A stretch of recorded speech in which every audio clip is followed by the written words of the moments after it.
आणि हे जाणता राजा, ह्या जाणत्या राजाने छत्रपती शिवाजी महाराजांबद्दल काय बोलले होते, तर छत्रपती शिवाजी महाराजांना जाणता राजा म्हणण्याची आवश्यकता नाही आहे. हे वाक्य वापरून त्यांनी छत्रपती शिवाजी महाराजांचा अपमान केला ह्या तथाकथित जाणत्या राजाने. आता ज्याला जाणीवच नाही समाजाची, रेयतेची जाणीवच नाही आहे, अशाला तुम्ही जाणता राजा म्हणाल का? जाणता राजा एकच होऊन गेला, ह्या भूतलावरती जाणता राजा एकच होऊन गेला, तो म्हणजे छत्रपती शिवाजी महाराज.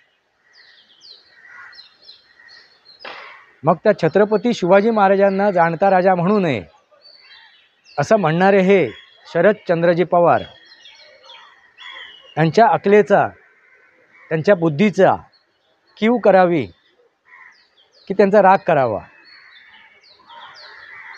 तुम्ही ठरवा आता.